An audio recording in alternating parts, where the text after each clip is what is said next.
It's all alive again at the National Stadium. Speeds. Was he held? Yes! Penalty!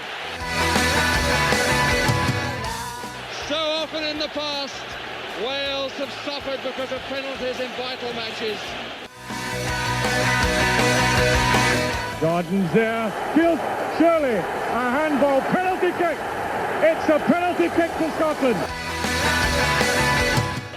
Paul Bowden to take it. Oh, and he's hit the crossbar.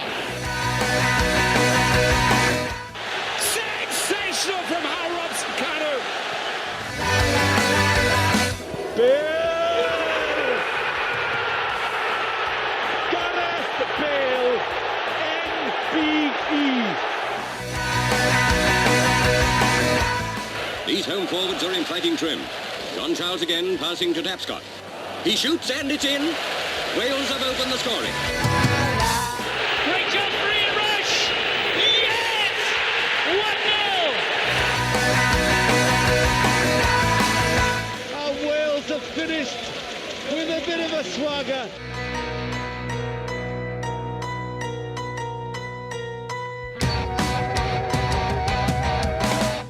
Christian, welcome. Episode 196 is Podcast Pêl-droed. My name is Russell, a croaky Russell. Apologies. This chest infection that just won't bugger off and leave me alone. But so doing the heavy lifting tonight, I hope, is Hugh, who's waiting for his tea. Culinary corner. It's all yours, Hugh. Poutine on the menu. Clearly, I'm getting in the mood for the World Cup. But because not only is it poutine a Canadian dish, but this one advertised itself as a Texan variant. So I'm really ticking all the boxes. you could have some Mexican beer with it. It's got some jalapenos in there, so that's Tex-Mex enough, I guess. And Leon, who's I'm guessing has had his tea, or yeah, I did. I had Austrian. Oh God, what do I have? I'm trying to think. It's something traditionally Austrian that my wife cooks with, like Topfen. What's Topfen? I know the German words. I don't know the English words for these things. But it was good. Anyway, it was good. Thank you. Quark? Yeah, like quark. Yeah, kind of like a lardy kind of thing, but like with breadcrumbs. Not cheesy. No. It's like sweet cream kind of thing. So my dinner was full of fat as well, and now I am drinking a beer because it's half term here. I don't know if it's half term over there yet, but we're sort of on our holidays. no, not for another week. Yeah, so I will now be distracted by this recipe I found for Austrian Topfel dumplings, which I'm guessing. yes. Yeah, It was good. Yes, and good. Have it with some sort of like stewed apple as well. That's what I'd recommend because that's what we did. Yeah.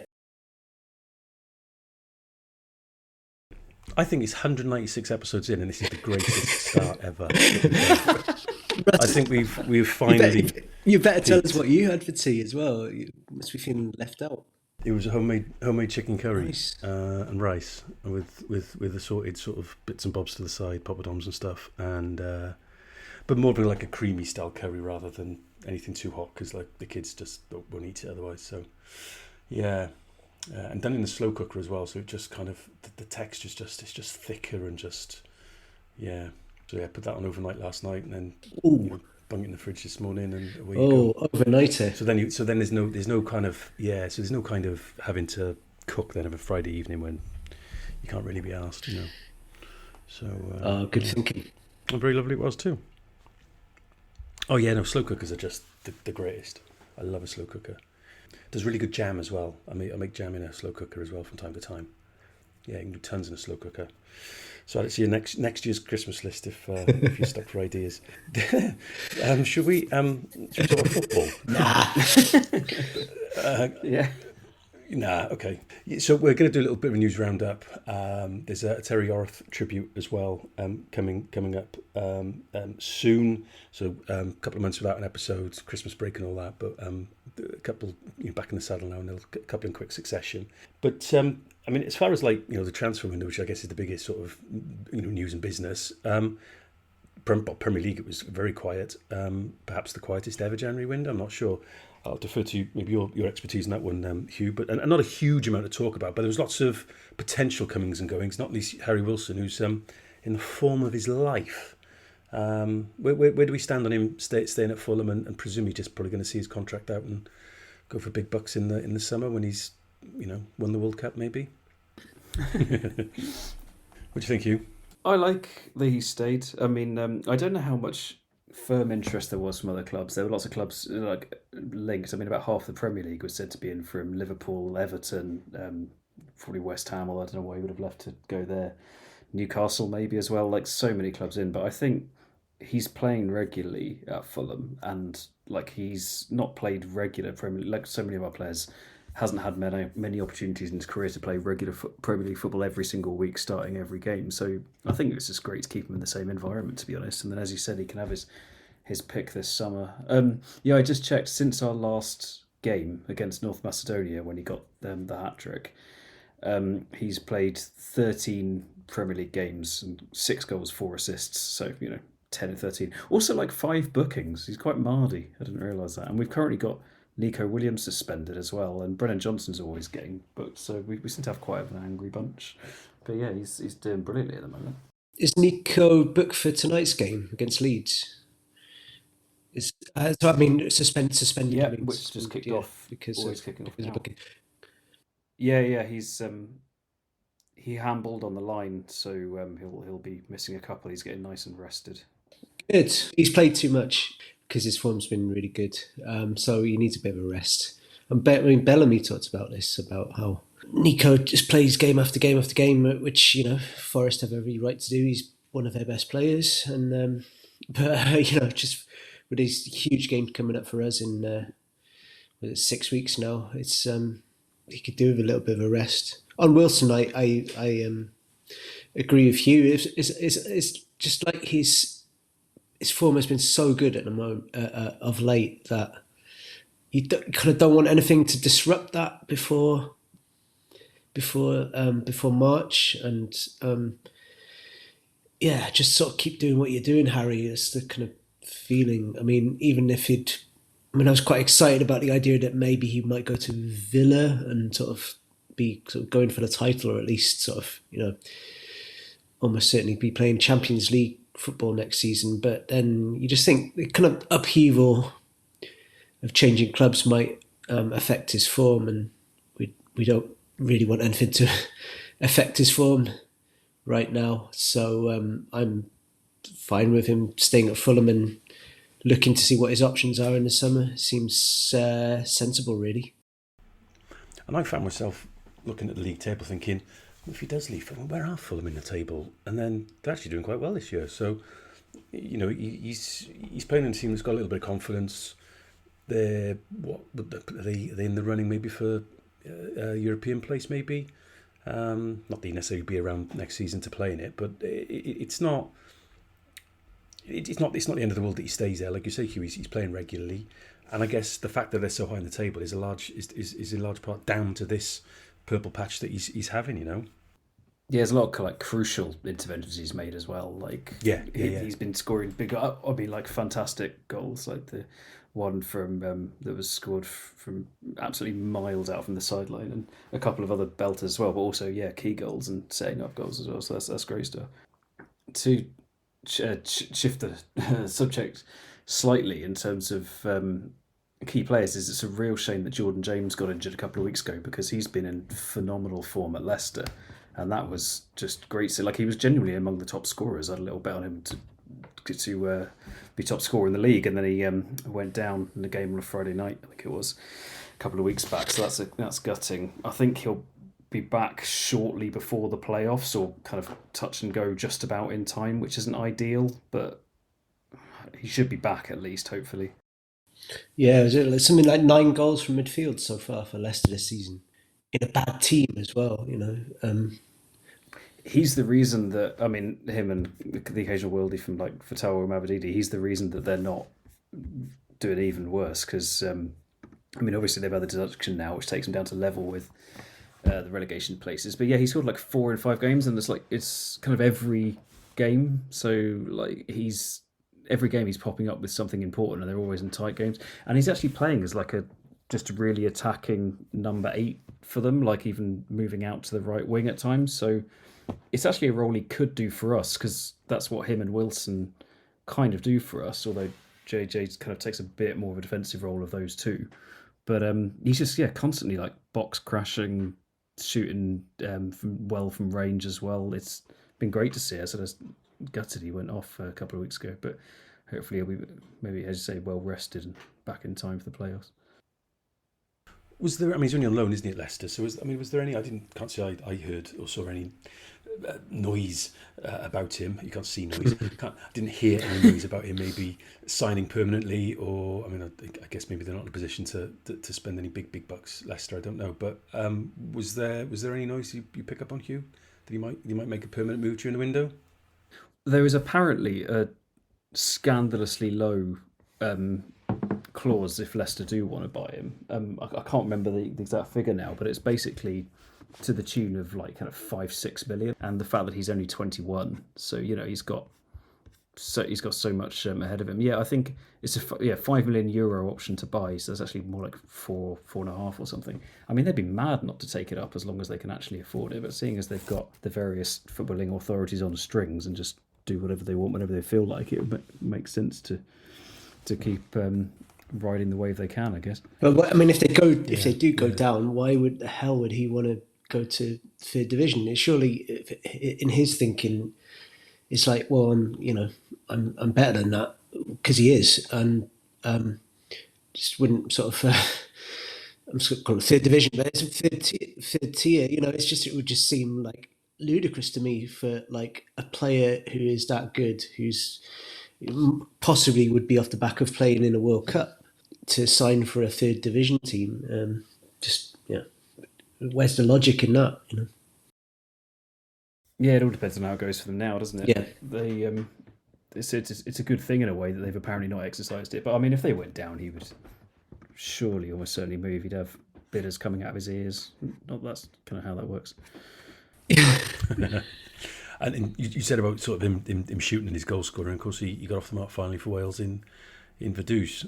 Not that he was rifling him in from all over the place for that goal, but still just getting in the box. I think he can be more of a goal threat for us, and we do need. It'd be nice to have a few more goals from that sort of position in midfield. We've never been lethal from that position, really. I mean, Ramsey notwithstanding, but even though he's playing more advanced, isn't he? Yeah, I mean, we're not. Ethan Ampadu has got about 4 career goals in his. I don't know. Must be getting on towards like 300 appearances in club and country now, which is hell of a lot. I mean, he had basically none until recently. Like he scored in the Premier League this year, and he got a couple in the Cup. So like the goal in the Premier League this season was his first ever league goal, and we're talking like nearly 200 league appearances across various divisions.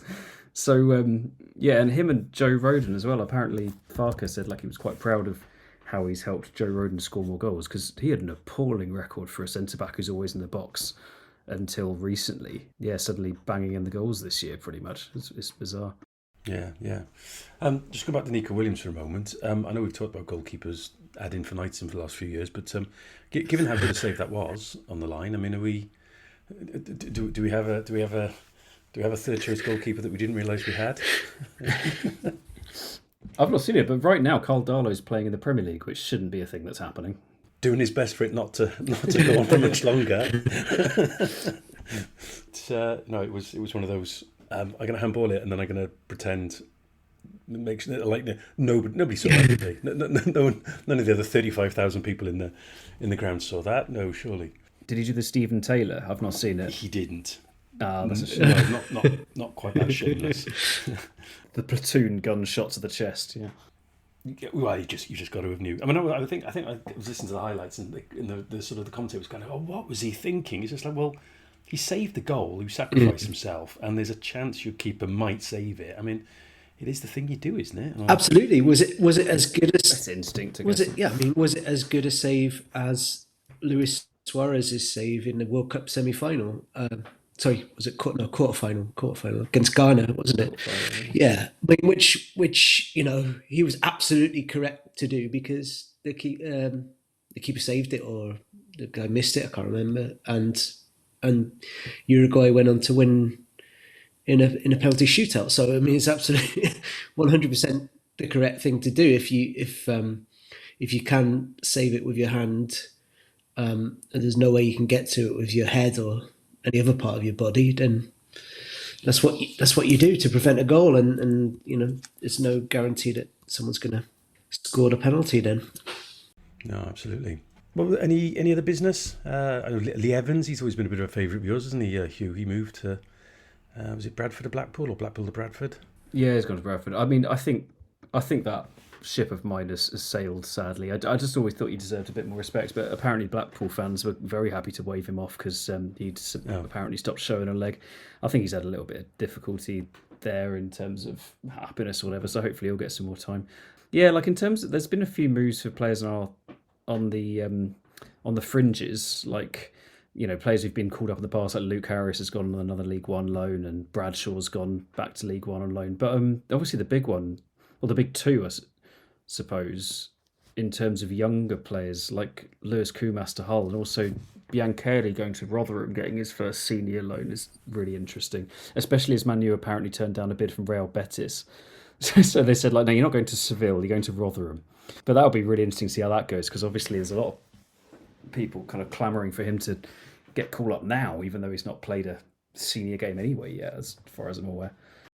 I didn't know about the Betis interest. That's interesting.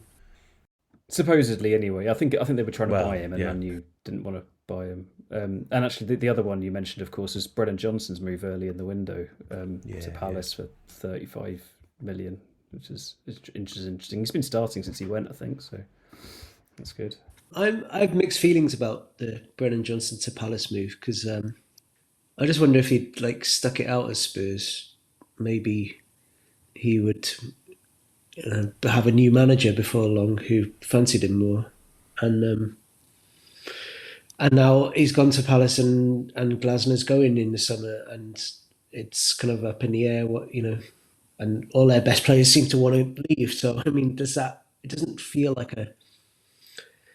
it feels like sort of Palace peaked when they won the FA Cup, and they're sort of on a sort of downward spiral now. So I just really don't know if that's a positive move, but I have mixed feelings because also I remember listening to a Spurs podcast at the start of the season after he'd scored against Man City and Spurs beat Man City, and I wanted to just kind of hear what they were saying about him, and kind of went through the whole team and just said, "Oh, everyone's brilliant, great, brilliant. Frank's brilliant," and then they came to Brennan Johnson, and it was just like, well, someone said, "I don't see the point of Brennan Johnson. All he does is score goals," and after sort of being a leading scorer last season and scoring a goal which won them a trophy for the first time in 17 years or something, for Spurs fans to be so down on the guy, it just made me think, well, get out of there, fuck it. I mean, they don't deserve you, sort of thing. Because it just seemed so sort of negative. They just seemed so negative towards him, and they're all just like, well, he scored, but yeah, so what?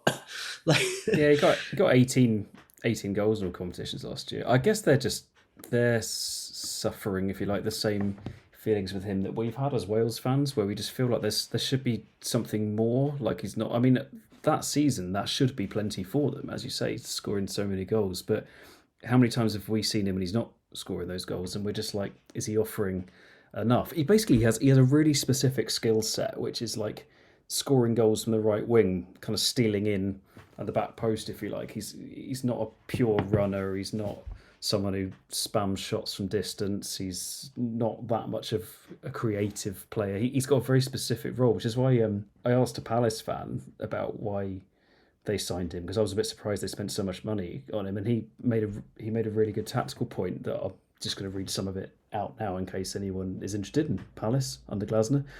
Our right-sided number 10 is the one who's meant to stretch the play and run in behind without the ball. We can't rely on Ismail Assar doing that in a 50-game season. Brennan's really good at stealing in at the back post and scoring tap-ins, which we're crying out for.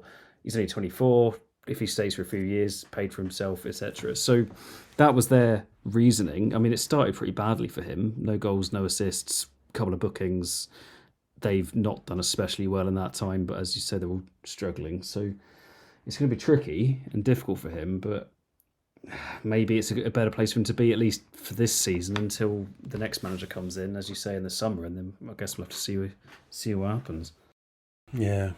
You can see, though, that Frank gets fired at some point during the season, and then Frank ends up at Palace in the summer. Given that's how the managers seem to be just rotating in the Premier League. It is like kind of Mark Hughes and Kirbishley and Allardyce, just more foreign and 15 years on. The same managers just seem to be going around and around in a circle at different clubs when the vacancies come up. Postecoglou will probably rock up again somewhere, but I wouldn't be at all surprised if it ends up he will leave in like 9 months' time or whenever the next window shuts or is available for him to move in, and it'll probably be for like £40 million, and everyone will go in a few years' time, do you remember we had those few months at Palace? That was a weird spell, wasn't it? My worry is that he has plateaued, and his confidence looks shot. It was lovely he got the goal against North Macedonia.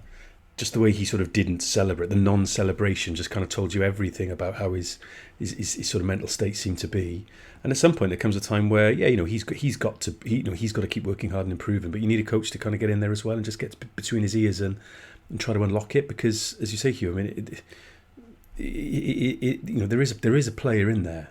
No one's quite got the best of it since, maybe Postecoglou last year perhaps, or since that last sort of season or so at Forest. It would have been Cooper, then. Stephen Cooper. I think. Yeah, of course. Yeah. Whatever happened to him? Bromby, isn't he now? Is it Bromby? Brombu. How do you pronounce it? Brombu. I don't know. I'm sure between us we've managed to get that right. That can't offend any Danes. God, I hope it isn't Denmark. It's not Norway, is it? Just to make it even worse. It is Denmark. It's definitely Denmark. Oh, good. The laws of averages means one of us will get it right at some point. They lose the best centre half. Their more or less first choice striker can't wait to get away, and then that move falls through at the last minute. So he's going to be, he's probably in a great mood around the training ground. It just feels like one of those seasons that nobody can wait for it to end. and often a team gets dragged into a relegation race, and if you look at anybody in the Premier League at the minute, they're the prime candidates. The only thing maybe going for them in that regard at the moment is that there's three teams who have just been even worse. West Ham have picked up a little bit, haven't they? Yeah. So I don't know. They could get dragged into it, which would be a real downer. But yeah, I mean, it just seems like a negative spiral, and Glasner hitting out the owners and all that kind of stuff, and it just feels like Brennan, what have you done? That's my kind of that's my feeling towards that one. I'm just looking at the League One table, and Rotherham are in the relegation zone, fourth from bottom. So it's that's interesting. Can Ian Carey kind of help them avoid relegation? He signed, I think, 5, maybe 4 players on deadline day, and he was one of them. So they've really thrown everything at it. I don't know if it's a great environment for him to thrive. I imagine there'll be a lot of sub appearances and scoring a few key goals off the bench. But to be fair, I don't know what a good first loan would be for him. It's just one of those, you've got to see how it goes before you can assess it, I guess. Obviously, it's good for us that he's playing football if he does get a call up, although Bellamy, in a way, it's all a moot point because Bellamy said he doesn't think he's ready and he's not going to be calling him up. And that was why Jesse Marsh was trying to get him to declare for Canada last year, although luckily there doesn't seem to have been much progress on that front. Here's the thing, there's no way Canada. There's good news. No way Canada are going to call up a Rotherham United player for the World Cup. So that's a good point. He's stuck with us for now, at least. Unless he absolutely tears it apart. But Canada have got quite a few good strikers. So he's got no chance of getting a Canada call up for the World Cup, I would say. As a general rule, I don't like young players going to clubs fighting for their lives on loan moves. I just think it could just I just don't think it can help them. I remember Harry Wilson going to Crewe, and they did nothing for him. He did very little for them, and I don't know. I just wonder whether it's, like you said, Hugh, they're just throwing everything at it. It's a bit of a roll of a dice on their part. But then again, you can make yourself a hero because you can score a couple of late winners that gets them looking back up the table, and you can create a reputation for yourself, and maybe that's where the character comes shining through. But I don't know. It always ends up being a bit of a dogfight, and players having to kind of maybe sacrifice a little bit of what they can do just in order to, get stuck in the trenches. I'm never sure about those sorts of lone moves. It is interesting in that he's a guy who is sort of highly rated at a glamour club, one of the most famous football clubs in the world, if not the most famous. and just like, how does he cope in that with third division relegation battle? Mentally, how where's he kind of going to be at with that? Is he going to be prepared to sort of get roll his sleeves up and get stuck in, and not literally, I just mean sort of mentally in a way. It's sort of like, right, I'm here to kind of show what I can do. It's interesting. It's one to sort of keep an eye on, I think. I just called up the league table. I've got it here now, and they scored 31 goals. So they're not. I mean, obviously they've got a negative goal difference because you would do if you're at the end of the table more often than not. But they're not shot shy in the same way that bottom of the table Port Vale are. So because for when you're a striker and you're not going to get many chances, that's where it's like, what other bits to your game have you got? And I think what limited football we've seen of him for the intermediate sides is that he's a bit more, he's in and around the box, and he feeds off the supply and the chance from other players and the chances they kind of create for him. If a team isn't maybe making many chances, then what service is he going to get and what opportunity he's going to get to maybe show those, to show his talents. But they're not amongst the most shot shy, so sort of bodes slightly well. But it's also very, very close. I mean, a couple of wins and they're going to be lower mid table. So still plenty to play for, and they've won the last two, it looks like. It's interesting to look at the other end of the scale in terms of, you were saying about joining a relegation battle, and you've got Lewis Kumas joining a surprise playoff or even automatic promotion push with Hull, which nobody saw coming, and even now seems to get a lot of skeptics going because like the underlying numbers aren't great, and it's got some people saying they've been a bit lucky, which I don't agree with, but they're certainly being really clinical and having occasional games that go their way that shouldn't. But then they sign Kumas, throw him in off the bench, and with virtually his first touch for the club scores a winner that was possibly offside. It's like everything they touch at the moment turns to gold, and if that works for Kumas as well, that's brilliant, because he didn't have a particularly happy time of it at Birmingham. The fans didn't take to him for his own performances as well. I'm not going to say that they were all in the wrong on this. He didn't put in fantastic displays, but they were quite happy to see him gone. So if he can have a good half season at Hull, that'd be lovely. Yeah, we saw him sort of miss that chance against Liechtenstein quite late on. You just think, that's a player who's not very confident in front of goal, isn't it? I mean, and when he first came into the under-21s and he scored that fantastic goal against is it Lithuania? I can't think, but from a brilliant Colwell assist. But you just thought, this guy's really sharp in front of goal, and then he just seems to have lost that sharpness. I guess that's a lot to do with confidence and just the thing of like finding the back of the net regularly, which he would have been at the time in Liverpool's youth teams, and then it's just on these loan spells, it's just not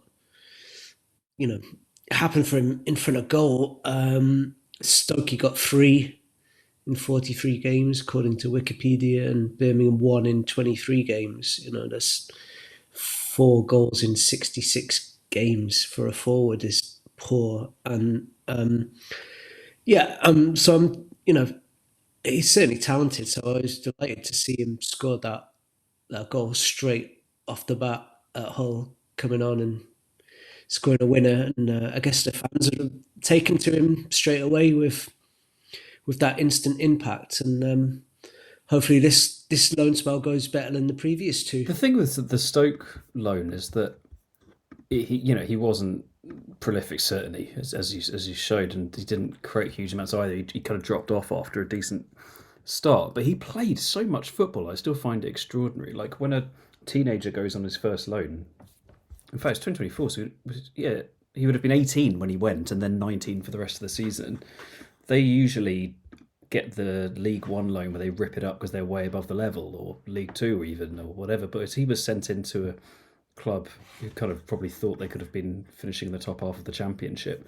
And then he played like virtually every game, 43 out of 46 Championship games. I think he started probably about 25 to 30.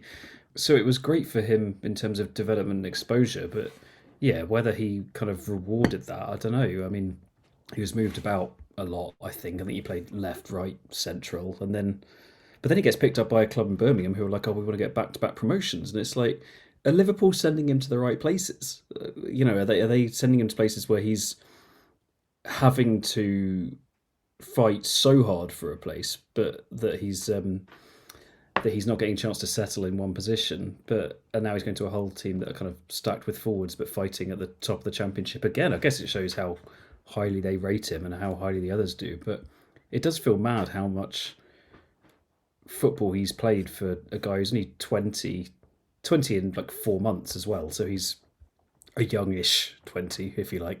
And yeah, he's played like 70 Championship games already, all on loan. Which is good for us. It shows his fitness, I suppose. But we need him to kind of show a little bit more of why people were really excited and why Bellamy was keen early on before deciding that maybe he wasn't our impact sub of choice because he hasn't played as much of late. But if you look at something like Harry Wilson, he had about, 5 or 6 loan spells. And then when you look back where he is in his career now, and you look back at those, you'll go, oh, that one went well, that one went well. That just didn't work out for either party. And that's kind of how it goes. And it could be that the Birmingham one will be, that will be that one. It may be, I don't know, this could be his third of 5, who knows. I mean, do we see him getting into the Liverpool team anytime soon? Probably not. So then there's a question mark about, one or two every year and a half tend to kind of graduate, if that, to the first team of these big sides. So does he stay till he's 25 like Harry Wilson did too, though? I mean, it's just like, Yeah, or Broadhead at Everton, yeah. You can stay too long. And I get a sense that he wants, he's wanting to go out and play. So I get the impression he's angling for these moves as well. Once he's there, well, that's up to you, Lewis, and like you said, he played pretty much every game for Stoke. So I think the raw material there is behind, and that sort of surface story, if you like, behind those stats, I think is sound, is solid. You're going to get ups and downs when they're this age and they're playing that regularly as well. Wilson had a spell at Hull, didn't he? I mean, I think he did okay during the Hull one from memory. So that doesn't mean anything in relation to Kumas, but I think that's sometimes just how it goes with these players. Ampadu had 5 loan spells as he was interrailing around Europe. Yeah, he's done all the sorts, isn't he? And Sheffield, of course. I loved it so much. He stayed in Yorkshire with us. Yeah. Well, I mean, there was a season that for him to. He did okay, but I mean, Sheffield United were absolutely garbage. So, you can find yourself in pretty poor company, so to speak, in terms of form and what happens over the course of a season, and you can shine through. But I think that's different when you're playing in a defensive position than if you're playing, out on the left wing or out on the wing or wide position or whatever, where you're not going to get many chances and things like that. I think what's interesting with Kumas is Bellamy.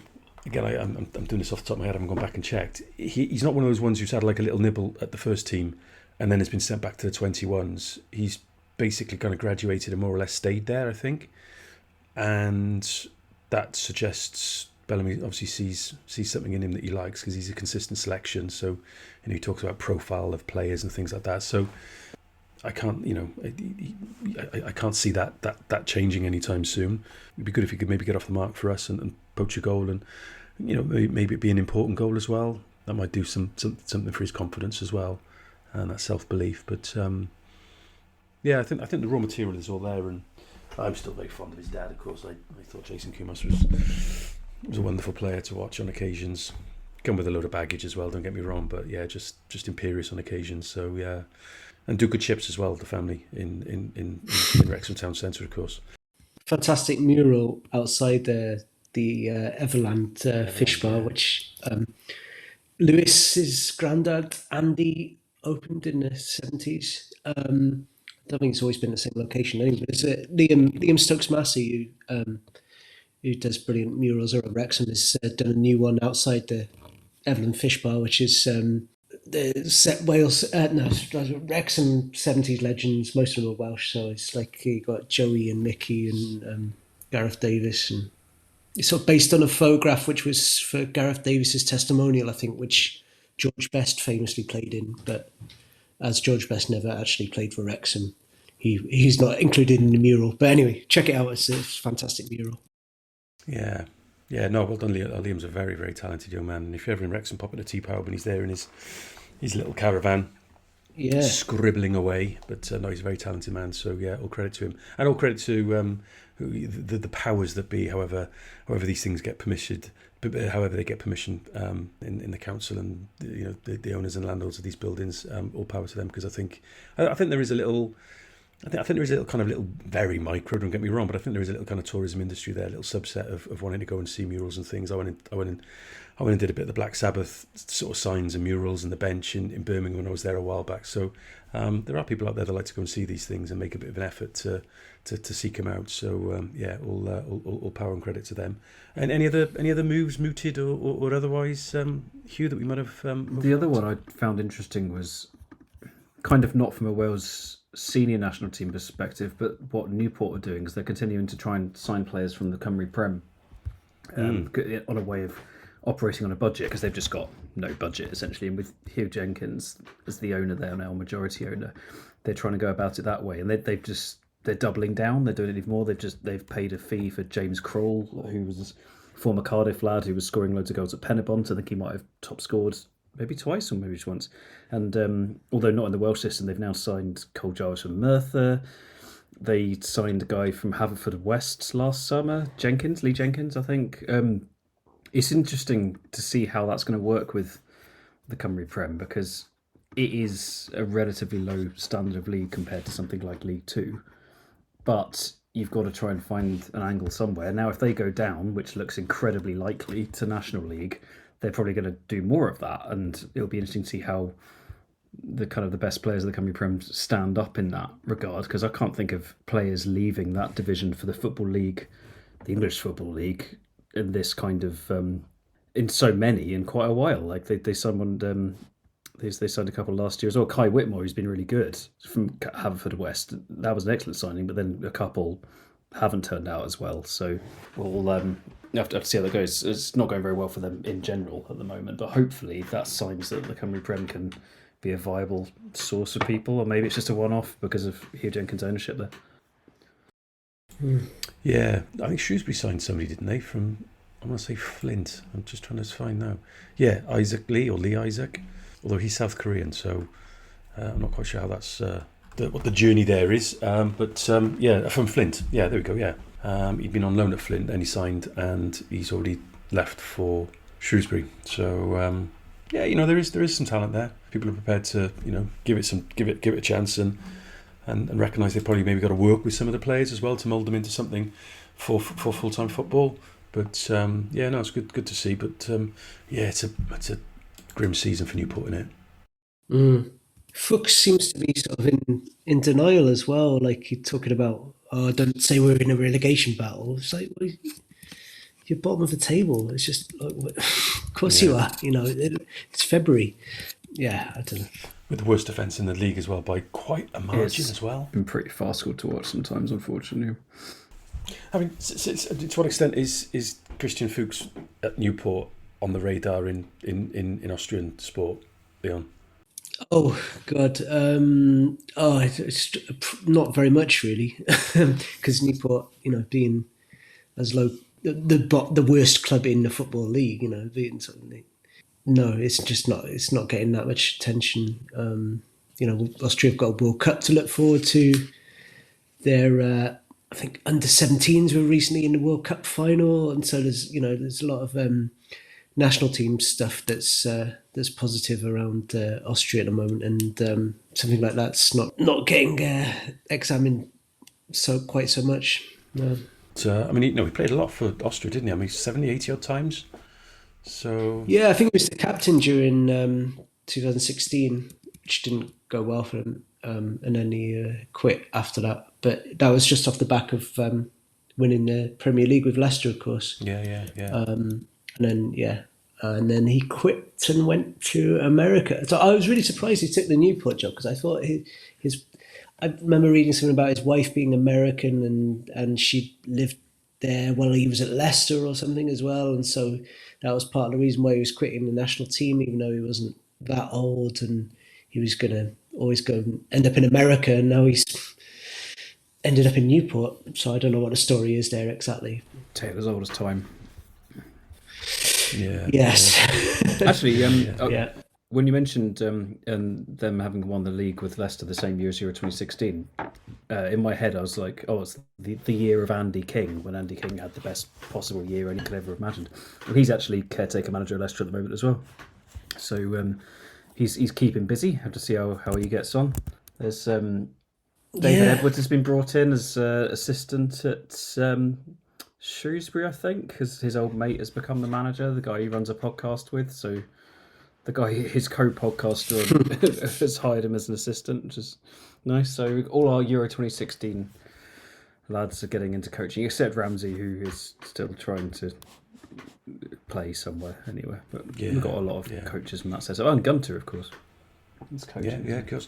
So if Christian Fuchs is in the fourth tier in England, in a parallel universe, I don't know, Joe Ledley is managing in the fourth tier in Austria. There is no fourth tier in Austria. Yeah. It's regional. Russell's trying to think of somewhere in Austria that isn't in the top 60 places now. I literally am. I'm trying to think of places we drove through on the way to Liechtenstein, Leon. What was the name of that place? The kind of like the checkpoint right in the far west in Austria as we went over. Oh, Feldkirch. Yeah, there we go. Yeah. There you go. So Joe Ledley at Joe Ledley at Feldkirch. Yeah, there you go. Yeah, Rapid Feldkirch. But he turned 40 the other day, I noticed as well, Dave Edwards. So it's fine. It makes me feel old because I can remember them coming through as exciting youngsters. But well, it doesn't stand still, does it, time? Any other news roundup? Coaching jobs, moves.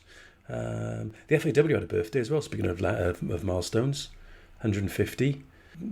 Got a bit on Dave Edwards, admittedly, but 150 years ago in the Winstay in Wrexham, the FAW was formed, and it's largely down to those men in that meeting in that hotel that were probably even doing this at all at the moment, and everything else that we talk about. So.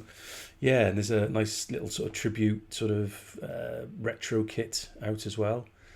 I suppose I don't know what your thoughts are on that. It's a nice little crest with the sort of the banner over it and a big collar. I do like a big collar on a kit, I'll be honest.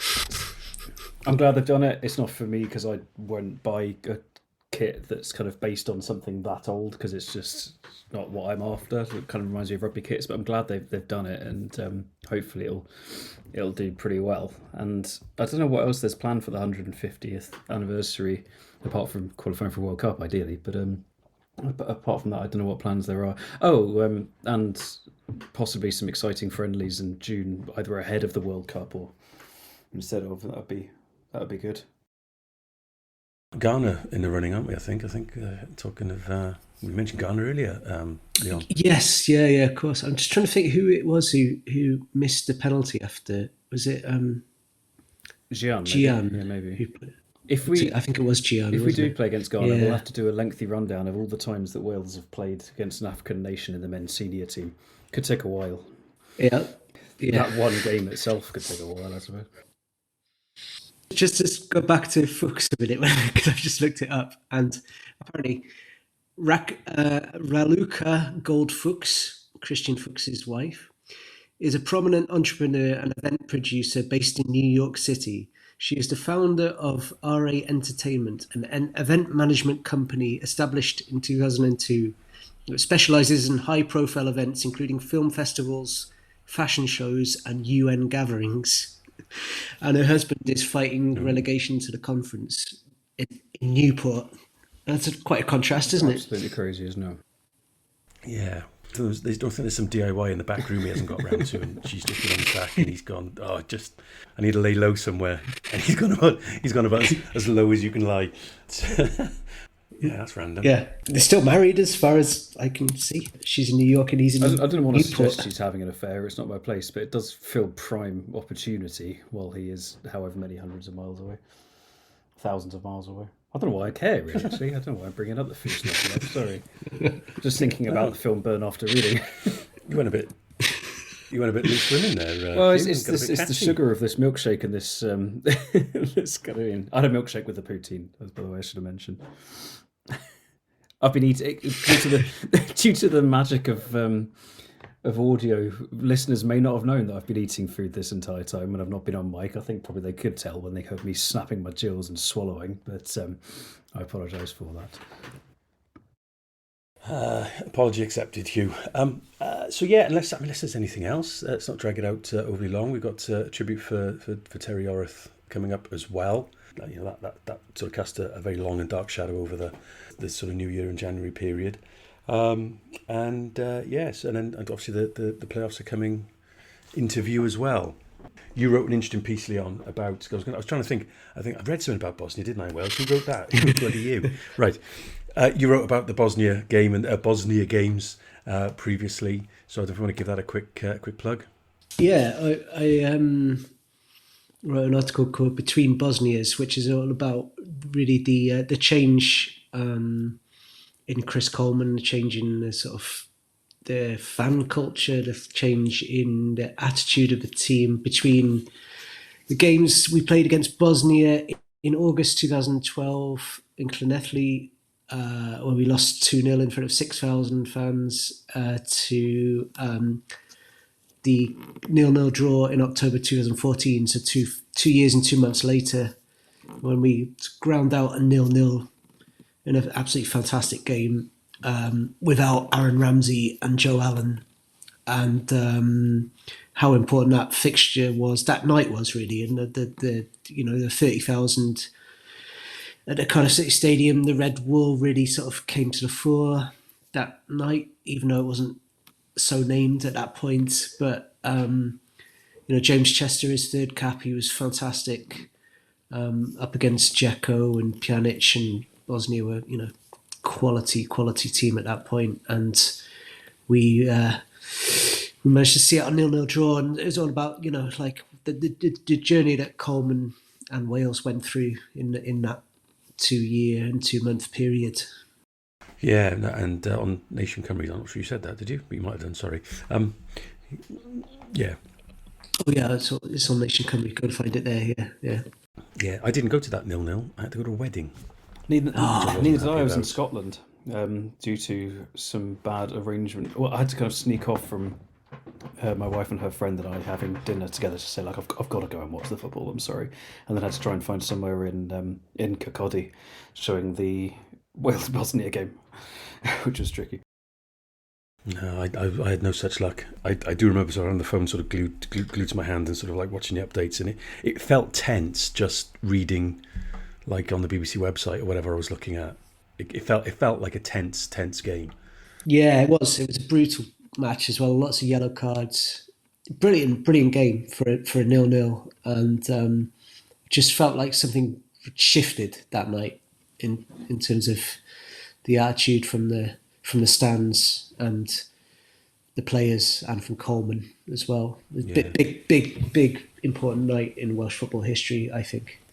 And you mentioning African nations we've played, and the game against Tunisia featured in something you wrote a while back about Bobby Gould, didn't you? So I'm just making this an opportunity for you to plug something as well in 442, because their coach came out with an absolute banger of a quote. If you can remember. Oh, I can't. Only to the extent that they were very disappointed that we hadn't given them anything to prepare for, because they were warming up for the 1998 World Cup with England. But no, I've got nothing to plug. Do not worry. I can double plug Leon, because I know Leon's writing something about Welsh managers at the moment. I think he was looking into the Tunisia game, so we'll have to do a retrospective on that at some point. Yeah, it gets a mention for sure in the Bobby Gold chapter, and I have Hugh's article here. I'm trying to find a quote right now because it's so good. A long time. Yeah. While you're looking for it, let me pour some praise on the kit that we wore, that all green kit with a white collar. Lotto, I'm pretty sure it was As Lotto I recall kit. as well, that was the height of Gary Speed taking the FAW to task for the terrible conditions. Like they had to move hotel because it was so poor. I think Tunisia put them up in bad digs. So it's kind of an oddly significant away game because I think it was seen as one of the many nadirs. Not that you can have many nadirs under Gould losing 4-0 in Tunis, but it helped some stuff to improve afterwards, I suppose. And yeah, the only time we've faced an Afghanistan. Yeah, didn't go well. So, okay. They'd lost 6-4 in Turkey, and shortly before that, Italy encounter 4-0 in Tunisia. To add insult to injury, Tunisia manager Henrik Kasperschak complained it wasn't even useful to them as a warm-up for France 98, lamenting, "I regret that the match turned out easier than we expected. The Welsh should have provided a good rehearsal for facing England, but they were far worse than we had hoped." Oh dear. My God. Although quite why they thought we'd have been any good ahead of England, because it's not like we've been amazing in the run up to those games. So I mean, quite who and what they've been watching. But it's like how people do this at World Cups. They'll be like, "Oh, England are playing against, I don't know, Honduras at a World Cup." They were like, "Oh, we've got to have a warm-up match against El Salvador or Haiti." It's not the same thing. Tunisia have just looked at a map and gone, "Where's next to England?" They probably play the same kind of football. Yes, no, exactly. I think that's a little bit of the logic behind Ghana friendly, isn't it? Hasn't Ghana got England in the World Good Cup? question. I don't know. I think it is. And if it isn't, I'll edit it out. Okay, Right. I will let you carry on with your aperitifs and your the next courses that you've got. Digestives and digesting. Yes, and a little sweet dessert wine and maybe a cigar later with a port. But yeah, I thanks, enjoy James. listening to your excellent Euroth deep dive when it's done. Thanks, Leon.